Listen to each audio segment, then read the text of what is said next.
অজু করার পর যদি কোনো ব্যক্তি এই একটি দোয়া পড়ে, জান্নাতের 8টি দরজা রয়েছে, 8টি দরজা থেকে সে যে কোনো একটি দরজা দিয়ে জান্নাতের মধ্যে প্রবেশ করতে পারবে। সুবহানাল্লাহি ওয়া বিহামদিহি। রাসূলুল্লাহ সাল্লাল্লাহু আলাইহি ওয়াসাল্লাম শিখানো এই দোয়া, যিনি আল্লাহর হাবিব সাল্লাল্লাহু আলাইহি ওয়াসাল্লাম উম্মতদেরকে শিখিয়ে দিয়েছেন, সাহাবীদেরকে শিখিয়ে দিয়েছেন, তিনি 1500 বছর পূর্বে উম্মতদেরকে জানিয়ে দিয়েছেন।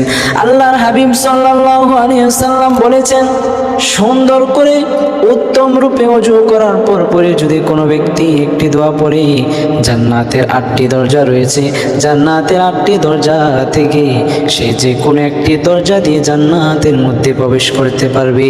সুবহানাল্লাহ।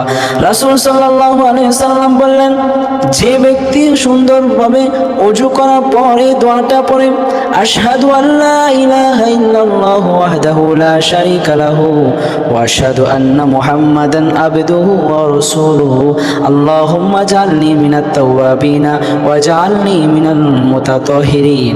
যে ব্যক্তি সুন্দরভাবে উত্তম রূপে ওযু করার পরে দোয়াটা পড়লো, আল্লাহর হাবিব সাল্লাল্লাহু আলাইহি ওয়াসাল্লাম বলেছেন, রব্বুল আলামিনের জান্নাতের 8টি দরজা রয়েছে, 8টি দরজা দিয়ে সে যে কোনো মন চায় যে কোনো একটা দরজা দিয়ে ওই জান্নাতের মধ্যে প্রবেশ করতে পারবে। সুবহানাল্লাহি।